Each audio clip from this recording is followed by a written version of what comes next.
पूज्य श्री राधा बाबा के वचन जब तुम्हें ऐसा श्रवण करने को मिला कि सर्वत्र श्री कृष्ण का सच्चिदानंद में विलास निरंतर चल रहा है, बहुत एक एक शब्द बहुत ही मनन करने योग्य है और माया मुक्त करने की सामर्थ्य इन वचनों में गंभीरता से सुना जाए। जब तुमने सुना, शास्त्रों में पढ़ा कि सर्वत्र हमारे प्रभु श्री कृष्ण का सच्चिदानंद में विलास निरंतर चल रहा है, उनकी सच्चिदानंदमय लीला के अतिरिक्त यहां कुछ नहीं है, तब तुम्हें प्रतिकूलता की अनुभूति क्यों होती है? बहुत ही सुंदर चर्चा है। तब तुम्हें प्रतिकूलता की अनुभूति क्यों होती है? क्या अनंत दया में श्री कृष्ण में इतना विवेक नहीं कि वो तुम्हारे लिए, तुम्हारे शिशु के लिए, अर्थात तुम बच्चे हो, उनके शरणागत हो, वो तुम्हारे लिए ऐसी प्रतिकूल परिस्थिति पैदा कर देंगे जो परिणाम में तुम्हें दुख प्रदान करे? क्या उनको इतना विवेक नहीं?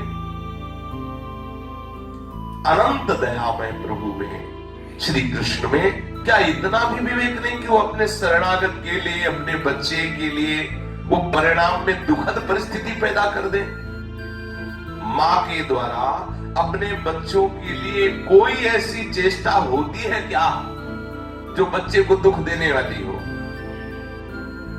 पर बच्चे को लगती है ऐसी, जैसे बच्चा सुबह खेल रहा है बच्चों के साथ, सब नाक लगाए कि चल, माँ उसे बुलाती, चलो बाथरूम में आओ, हम स्नान करवाएं। उसे बहुत बुरा लगता है, माँ कितनी पागल है, खेल से हमें ऐसा, जैसे सुबह डांट लगती, आप 4 बजे उठो, स्नान करके भजन में बैठो, तो यद तक विष्णु पिच जैसा लग गया। 4 बजे 8 बजे आराम से उठे और ब्रेड टी मिल जाए तो बढ़िया, और कहीं स्वाध्याय के लिए पेपर मिल जाए तो बढ़िया।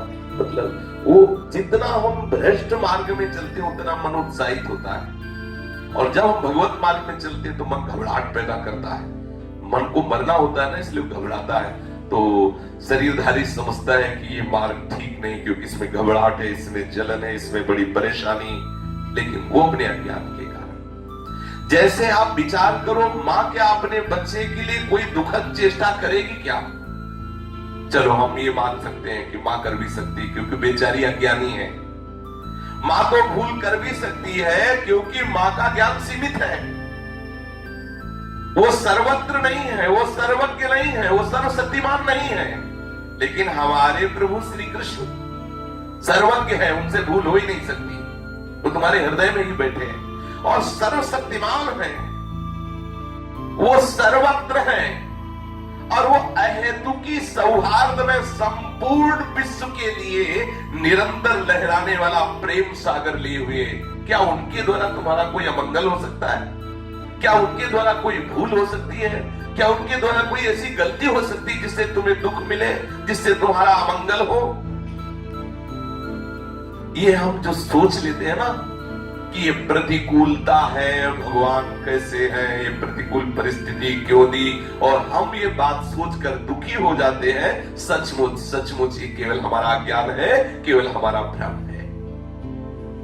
वास्तव में कोई प्रतिकूल लगने वाली परिस्थिति सचमुच में हमारे लिए अनंत अपरिसीम सुख का द्वार खोलने के लिए हमारे प्रभु ने निर्माण किया है। इस परिस्थिति का ध्यान दीजिए। वास्तव में जो कोई प्रतिकूल परिस्थिति आपको लग रही है, तो आपके प्रभु ने अनंत अपरिसीम सुख का द्वार खोलने के लिए उस परिस्थिति को आपके सामने निर्मित किया है। उस परिस्थिति के जिसे आप प्रतिकूल समझ रहे हैं, उसके कण कण में ही आत्यंतिक अनुकूलता समाई हुई है। आस्तिकता के अभाव के कारण ही हम उसे अनुकूलता को देख नहीं पा रहे, हमें प्रतिकूल लगता है। मंगल भवन के द्वारा किए हुए विधान में हम अमंगलता का भाव रखते हैं। परिस्थिति सृष्ट न हुई है और न अनंत काल तक सृष्ट होगी। तुम थोड़ा विवेक धारण करके परिस्थिति को मंगल में स्वीकार कर सकते हो, विश्वास करके आनंदित हो जाते हो।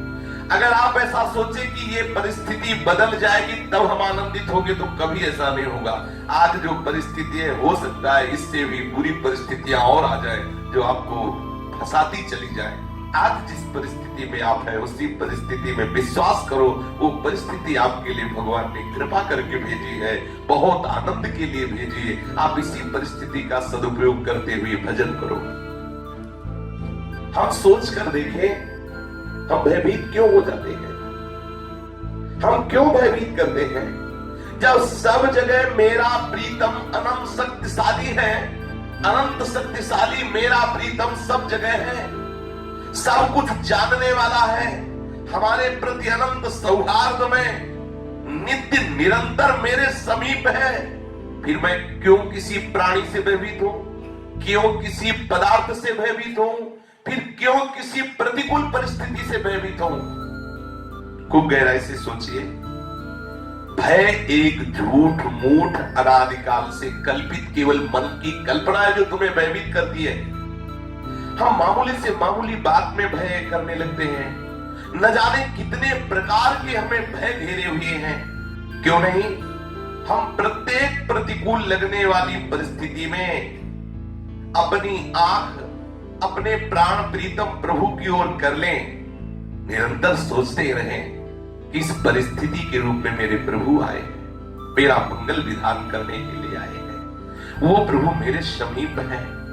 बोलो, मेरे प्रभु सर्वशक्तिमान हैं, मेरे प्रभु सब कुछ जानते हैं और मेरे प्रभु मेरे से अनंत अपरिसीम प्यार करते हैं। फिर भय को तुम प्रभु की पूजा के लिए प्रभु के चरणों में समर्पित करके निर्भय हो जाओ।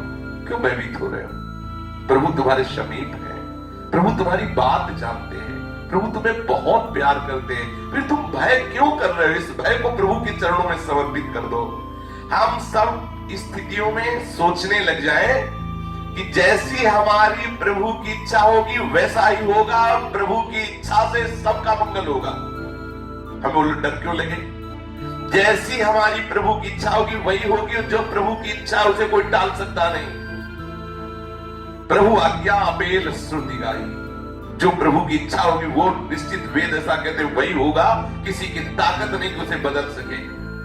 प्रभु की इच्छा मंगल भवन है, मंगल विधान ही होगा, अमंगल हो नहीं सकता। थोड़ी देर के लिए अमंगल दिखाई दे सकता है लेकिन होगा बड़ा मंगल। डरते क्यों हो? क्यों भयभीत रहते हो? प्रभु के शरणागत होकर सच मानिए, भय की संपूर्ण स्थितियां बदलने लगेगी।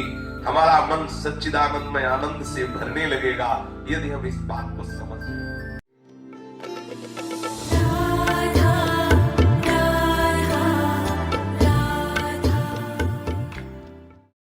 तो आइए और मेरे साथ प्रेम से कहिए, राधे राधे।